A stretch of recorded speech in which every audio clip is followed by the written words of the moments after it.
Halo guys, kembali lagi sama gue Yosua Richard. Ini adalah episode pertama gue di podcast Generation Love. Yang dimana podcast ini akan bahas sesuatu yang rohani tapi dikemas dengan ringan.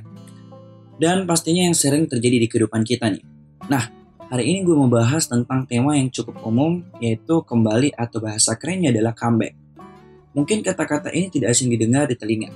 Apalagi bagi para gamers, yang biasanya bilang comeback kalau dalam permainan yang hampir kalah tapi akhirnya bisa menang. Dan biasanya mereka sebut dengan comeback. Tapi kali ini saya akan bahas akan cukup berbeda.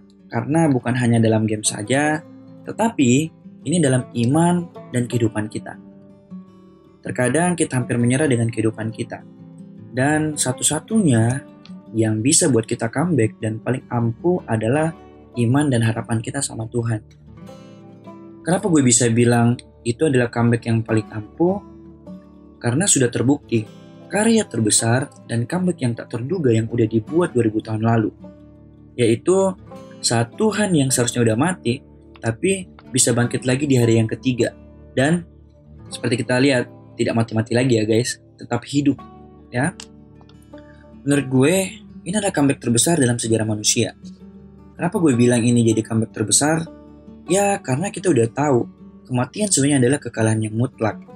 Karena kalau mati ya udah nggak bisa apa-apa lagi ya.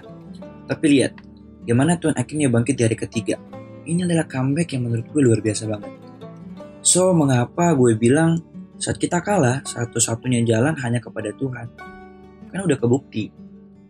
Nah sekarang gue mau nanya, apa sih yang menjadi kegagalan yang kalian hadapi selama di hidup ini?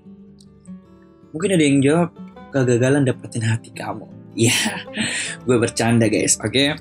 Nah, kadang kita gagal dalam beberapa hal ya. Mungkin dalam studi, pekerjaan, atau mungkin dalam hal percintaan juga bisa. Semua orang mungkin punya kegagalannya masing-masing. Tapi gue rasa gagal itu hal yang biasa gak sih? Semua punya cerita masing-masing. Tapi yang salah itu kalau kita masih ngerasain kegagalan itu sampai sekarang. Dan belum move on dari kegagalan itu. Kita masih selalu menjadikan kegagalan itu sebagai alasan bahwa kita nggak bisa maju karena kegagalan itu. Gue yakin ada yang akan ngerasa semakin gue terlarut, ya semakin dalam dan semakin susah emang mengatasinya. Tapi ada satu kunci untuk bisa menang dan comeback guys, yaitu berharap dan memiliki iman sama Tuhan. Karena udah terbukti dia udah menang dari maut. Bukankah itu terlalu mudah untuk memenangkan kegagalan kita juga? Ya, pasti sangat mudah bukan? Nah, gue mau kasih contoh satu tokoh Alkitab, yaitu Rasul Paulus. Mungkin udah banyak yang sudah dengar kisah tentang dia. Sebelum jadi Paulus, namanya adalah Saulus. Dia adalah orang yang gagal. Dia gagal dalam mengikuti Tuhan dengan benar. Apa yang dianggapnya kebenaran, ternyata adalah kesalahan. Dan dia salah dalam mengikuti Tuhan dengan benar. Apa yang dia anggap kebenaran itu seakan-akan adalah hal yang membuat dirinya semakin tersiksa. Itu menjadi kesalahan yang terbesar dan dosanya amat besar. Dia juga melakukan kegagalan yang luar biasa. Ini bisa kita lihat di dalam Alkitab, yaitu di Filipi 3 ayat 7. Paulus berkata, "Tetapi apa yang dahulu merupakan keuntungan bagiku, sekarang kuanggap rugi karena Kristus." Ini bukti akhirnya dari kegagalan Paulus yang luar biasa, akhirnya bisa menang dan melakukan comeback dalam hidupnya. Ini adalah hal yang luar biasa bukan? Hanya dengan satu peristiwa bersama Tuhan, langsung bisa mengubah hidupnya. Dan langsung membuat suatu gebrakan yang luar biasa. Dan buat orang-orang menjadi percaya sama Tuhan. Guys, gue cuma mau bilang, cara Tuhan buat comeback di hidup kita, itu beda-beda. Ada mungkin yang dari kegagalannya, atau mungkin dari suatu peristiwa. Mungkin seperti sakit dulu, atau kecelakaan atau sebagainya. Semua punya cara beda-beda. Gak harus sama. Tapi tujuannya semua comeback dari kekalahan dan menang bersama Tuhan. Nah, mungkin ada yang bertanya-tanya, tapi saya udah berdosa banget. Saya udah gagal banget.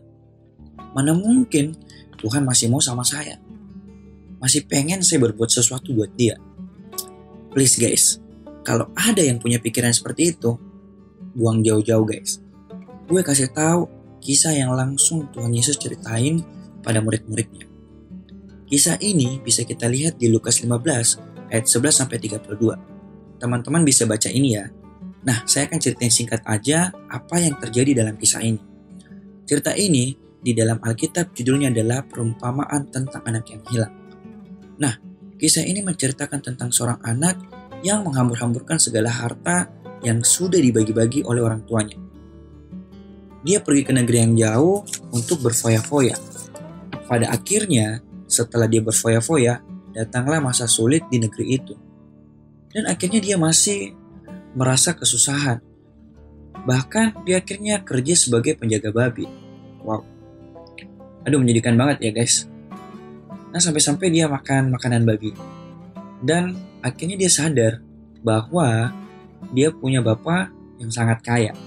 Dan dia berpikir untuk kembali, setidaknya jadi pekerja dedinya.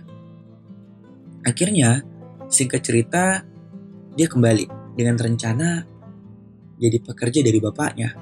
Nah, tapi apa yang terjadi? Malah, anak ini disambut dengan sukacita yang luar biasa. Sampai dia dikasih hadiah, dikasih pakaian, dan makanan. Dia disambut sebagai anaknya. Saat dia kembali, ya ayahnya merasa senang. Nah, apa maksud dari cerita ini? Adalah seburuk apapun di masa lalu lu, atau kegagalan yang telah lu alami, ya satu datang sama Tuhan, ya Tuhan akan sambut lu. Tahu nggak? Tuhan itu punya kasih yang luar biasa dalam hidup kita. Dia nggak lari saat lu datang kembali ke dia. Nah, jadi apapun yang lu anggap kekalahan saat ini, lu hanya perlu datang sama Tuhan. Lu datang ke dia. Dan kembali. Dan gue yakin, comeback itu akan terjadi di hidup lu. Nah, intinya, comeback itu akan terjadi apabila lu datang di master comeback itu. Siapa dia? Ya Tuhan Yesus. Semoga episode ini menjadi penyegaran dan menjadi kekuatan buat teman-teman. Dan saya berharap teman-teman yang mengalami kegagalan tetap bersemangat. Dan gue akan kutip satu kata-kata guys, yaitu gini.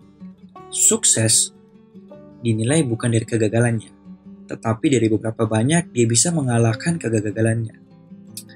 Saya berdoa buat teman-teman yang masih ada dalam kegagalan atau diikuti kesalahan masa lalu, bisa dijamah Tuhan dan mendapat kasih itu. Saya berharap juga teman-teman bisa share kalau teman-teman terberkati dengan episode ini. Dan saya berharap teman-teman bisa komen atau menceritakan kisah hidupnya, atau memberi kesaksian jika ada ya. Nah, teman-teman bisa komen atau menceritakan kisah hidupnya, itu bisa DM di Instagram gue di Yoshua Richard, atau nanti komen di YouTube gue di Yoshua Richard. Karena selain di Spotify, gue juga akan upload ini di YouTube. Semoga kesaksian teman-teman jadi berkat buat yang lain juga. Saat teman-teman menceritakan kesaksian teman-teman, mudah-mudahan banyak orang yang dikuatkan kembali. Semoga kalian sehat selalu ya dalam perlindungan Tuhan. Dan stay safe guys. See you di next episode dan God bless you.